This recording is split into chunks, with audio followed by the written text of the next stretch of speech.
ACL surgery के graft को मजबूत होने में, क्योंकि ये बना है टेंडन से, वो लिगामेंट में कन्वर्ट होगा। उसमें बहुत सारे फेज होंगे। पहला फेज आएगा जिसका नाम है अर्ली हीलिंग फेज, वो रहेगा 3 महीने। ये है फेज ऑफ नेक्रोसिस, मतलब मरेगा ग्राफ्ट। ब्लड वेसल्स नहीं है ना उसके अंदर, अभी डाला है सिकुड़न मंडी के अंदर, तो पहले मरता है। और इसमें फेलियर रेट ज़्यादा क्यों है? क्योंकि इतने महीने से कमज़ोर रहता है, अगर वो गिर पड़ जाओ तो चीज़ टूट सकती है। रेस्ट भी ज़्यादा है इसके अंदर, वजन नहीं दे पाओगे। 1-2 दिन अभी दर्द बहुत ज्यादा थी।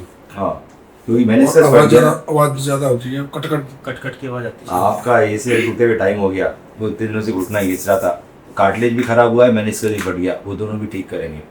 और अगर मुझे बेटर सर्जरी करनी है तो मैं सर्जरी करूँगा ये वाली, all inside ACL reconstruction using quadriceps tendon interbrace ILT था। क्या मतलब है कि मैं ACL बनाऊंगा बेटा क्वाड्रिसेप्स टेंडन से।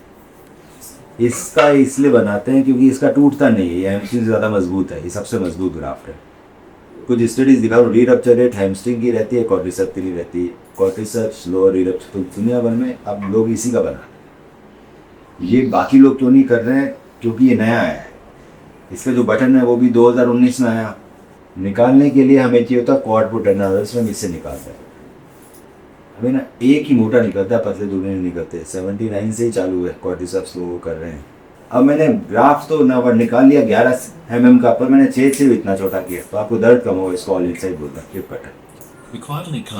आखिर बटन आता है छोटे बना वाले, ये देखने लॉकिंग जगह छोटे बड़े, और बहुत सारे तरह के बटन है। क्वाड्रिसेप्स, हैमस्ट्रिंग, एडैप्टर, सो क्वाड्रिसेप्स भी 2 बटन यूज़ करेंगे, हैमस्ट्रिंग और लूंगा। बटन एडजस्टमेंट बटन लगने पर जो लाइक हिसाब ना का ऊपर भी एडजस्टेबल सिस्टम है, नीचे भी एडजस्टेबल सिस्टम है। नीचे स्कूल जा ही नहीं सकता, 6 छोटे नीचे बटन लगे। अब ये भी ग्राफ वही सब 3 फेज से जाएगा, 3 महीने में कमज़ोर होगा, गिरोगे तो इसकी भी टूटने के चांसेस उससे कम है।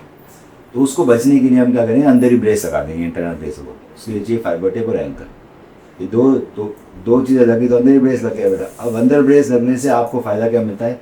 पैर दिन से चल सकते हो, पैर बैंड कर सकते हो, ना ब्रेस की ज़रूरत है ना वॉकर की ज़रूरत है। तो ये इसको 88% तक फेलियर से बचाता है। इंटरनल ब्रेस लगने से मुझे 88% तक फेलियर से रिडक्शन मिलता है। मेरा वेट ज़्यादा है, तो ये बेस्ट है मेरी, कितना ही वजन डाल सकूँ पहले दिन से, और मैं 50% तक जल्दी ठीक हो जाता हूँ। ये मैके क्लिनिक है, लंदन में क्लिनिक है, उनकी वेबसाइट दिखा रहा हूँ। बाहर की वेबसाइट देखोगे यही सर्जरी होती है, नहीं होती इसको। अब आपका एक और लिगामेंट टूटा हुआ है जिसका नाम है ALL, वो भी करना ज़रूरी है। वो ACL के साथ टूटता है। अगर हम ALL नहीं करेंगे तो घूमता रहेगा घुटना थोड़ा थोड़ा। We now routinely combine this with ALL interbrace for extra protection. Combination of ACL and ALL आपको बेटर रिजल्ट देता है, री कम करता है। ALL भी है, ये करना सब ली भी मैं करूँगा।